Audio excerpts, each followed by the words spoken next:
Welcome to The Explainer. Today, we are jumping headfirst into Dr. John Oswalt's absolutely fascinating breakdown of Isaiah chapters 44 through 46. Look, whether you're a total ancient text nerd or you're just curious about the philosophical ideas that built the biblical worldview, these chapters are seriously rich. We're talking deep dives into creation, the nature of time, and the core of the human condition.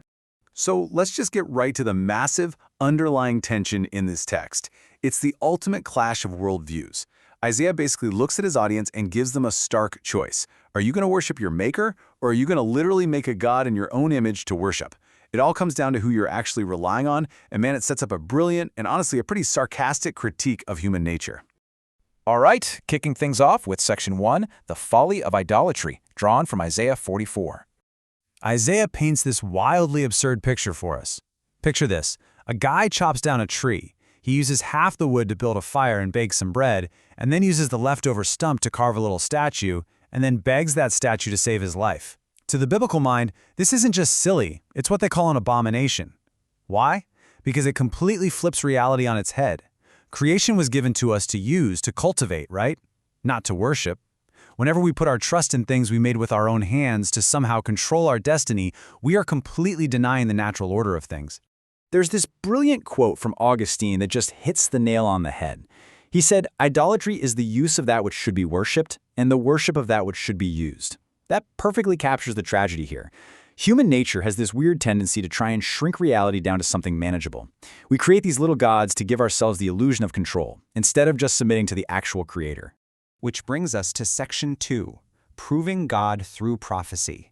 So unlike these pagan gods who are thought to be trapped inside the natural weather systems, needing the rain and harvest just like we do, Yahweh claims to stand totally outside of nature, and he literally drops his divine resume to prove it. He's the king of Israel, meaning he's the sole ruler with a relational obligation to his people. He is the Redeemer, fully committed to saving them, and he's the Lord of hosts, the Lord Almighty. He actually has the omnipotent muscle to pull that salvation off. Winston Churchill once quipped that democracy is the finest of all human governments, but the government of heaven is a monarchy. And that perfectly illustrates Oswalt's point here. God isn't taking a vote. He's the sole ruler standing outside of time. Humanity doesn't get to form a committee to decide how the universe should be run. So, why does God predict the future in these texts? Well, because he is outside the system, he actually can. But, and this is absolutely crucial, he's not doing it to give us some secret mathematical timeline to decode. People try that all the time and almost always get it wrong. No, the whole point of declaring the end from the beginning is to prove his absolute sovereignty, so that when the world goes crazy, his people don't have to live in fear. He's got it. Let's move on to Section 3, The Unexpected Deliverer, from Isaiah 45. Okay, so the Israelites are facing the absolutely devastating reality of the Babylonian exile, and they fully expected God to rescue them using what we might call the classic Moses model. They figured they knew exactly how God worked. You get a Hebrew baby, hide him in a river basket, have him spend a few decades in the desert, and boom, there's your deliverer. They had God perfectly packaged in a comfortable, traditional little box. But God completely pulls the rug out from under them. Instead of a Hebrew deliverer, he names a totally unknown pagan king named Cyrus as his anointed deliverer. Seriously, in Isaiah 45, God actually calls this Persian king his Messiah. God equips Cyrus, a guy who has zero idea who Yahweh even is, to conquer nations and set the Israelites free. It's God's way of proving, hey, I don't just work through insiders. As the ultimate creator, he can use literally anyone he wants to get the job done. And that leads right into Section 4, Rejecting the Pagan Worldview. Using a pagan king was a massive scandal back then. It forced a head-on collision with how ancient cultures fundamentally saw the universe. Isaiah is radically rejecting pagan dualism. In the pagan mindset, it's like yin and yang. Good and evil are these equal forces constantly battling for control. But the biblical text hammers home pure monotheism. There is only one eternal entity. God is the ultimate primary cause of all reality, period. No secondary, rival gods allowed. Naturally, the people start complaining. You can't use a pagan king, God, you're doing it wrong. And God's response is basically, you are the clay, I am the potter. It's a wildly powerful metaphor. He asks, does the clay say to him who forms it, what are you making? It's completely absurd to think the clay gets to critique the potter's technique. Now for Section 5, Who carries whom? This comes from Isaiah 46, and it's fantastic. After addressing the whole "how are we getting delivered" question, the prophet paints this vivid, almost laugh-out-loud picture of the Babylonian gods. You have these supposedly grand gods, Bel and Nebo, and what are they doing? They're completely powerless. They literally have to be strapped onto the backs of exhausted, weary beasts of burden to be carted off into captivity.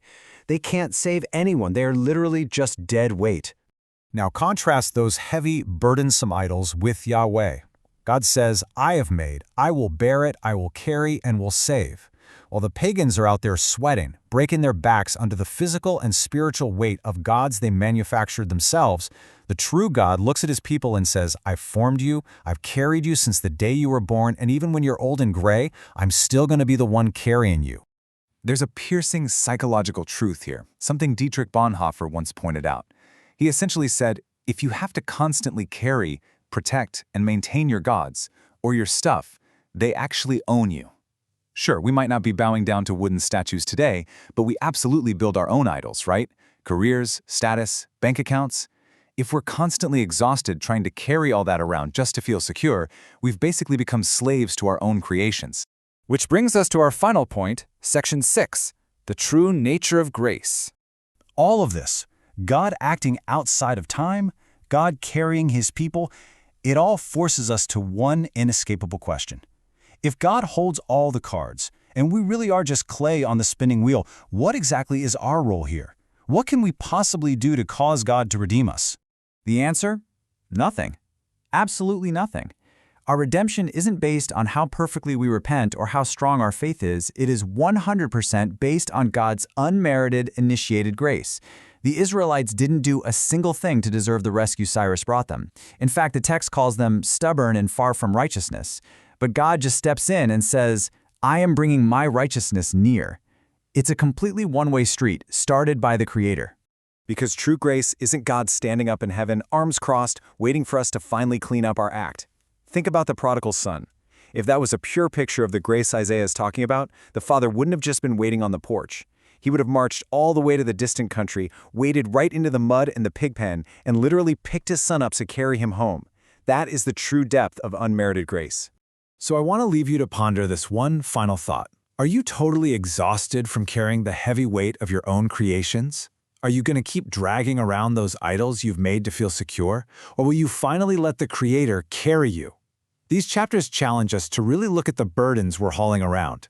Why strive so hard to control our destinies when the Creator of the universe is offering to bear the weight for us, simply out of His own grace? It's a massive shift in perspective.